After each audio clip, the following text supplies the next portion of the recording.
আমার কাছে এই ভুনা খিচুড়িটা কেন জানি অনেক ভালো লাগে ওই খিচুড়ি থিকা। ওইদিনকার সকাল সকাল রং চা বানাইছিলাম আর আমি পুদিনা পাতা দিয়া কোনো সময় রং চা খাইনি গা।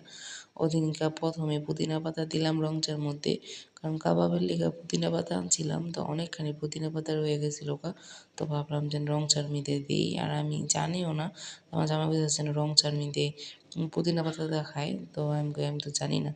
তো আমি না একটু রং চার লোক আবার একটু ছবি তুলতেছিলাম, ওই আমার জামাই চেতাইতেছিল জীবনে প্রথম খাইলে যা হয়।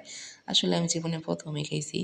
তারপর ওদিনকে আমাকে বাড়ির পাশে একজনের বিয়ে ছিল, যেহেতু ছোটোখাটো বিয়ে, তো আমাকে মানে দাওয়াত টাওয়াত দেয় নাই, তা আমার জামাই বলতেছে দাওয়াত দেয় নাই তা আমাকে কিছু রান্ধো ভালো মন্দ। তা আমি জানতে কি রানমু।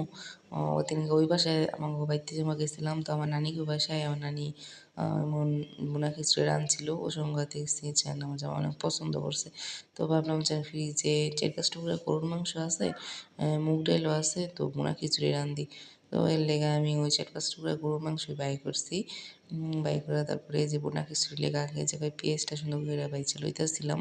বাইচা লওয়ার পর তেজপাতা দারচিনি সব যে মশলাগুলো দিয়ে দিছি, আর ওই জায়গায় আমি আগে থাকতে এই মাংসটা সুন্দর করে সব মশলা দিয়ে একটু মাইখা অনেকক্ষণ আগে রাখছিলাম। আর এভাবে মাইখা রাখলে হয়তো মাংসটা মানে ভালো লাগে, আমি জানি না, কিন্তু আমি প্রথমেই এরকম করে মাইখা রাখছি।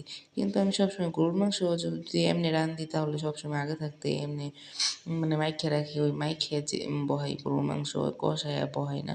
তো ওদিনকে মাইখা রাখছিলাম, মাখার পর কিছুক্ষণ ঢাকার পর যখন একদম এরকম একদম মানে শুকায় যাবো গা, ভাজা ভাজা হইব, একটু সুন্দর করে কষানো হইব, তারপর এর মধ্যে আমি যে একদম মানে ফুটন্ত গরম পানি যেটা ওইটা দিয়ে দেবো, কারণ গরম পানি না দিলে এই মাংসটার মধ্যে ঠান্ডা পানি দিলে মাংসটা একদম মানে একটু শক্ত হয়ে যায়, থোড়া হয়ে যায়, মানে বেশিটা নরম হয় না।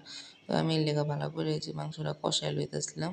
আর মাংস যত কষাই ততই কিন্তু জিনিসের স্বাদ বাড়ে বা মাংসের স্বাদ বাড়ে।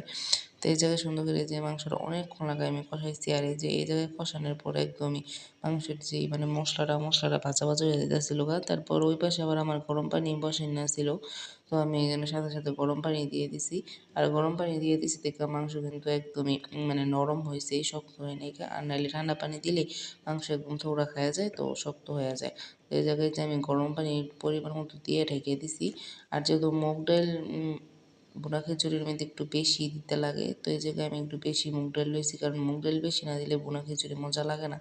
তো অন্য চুলায় একটু টাইলা রইতেছিলাম মুগ ডালটা।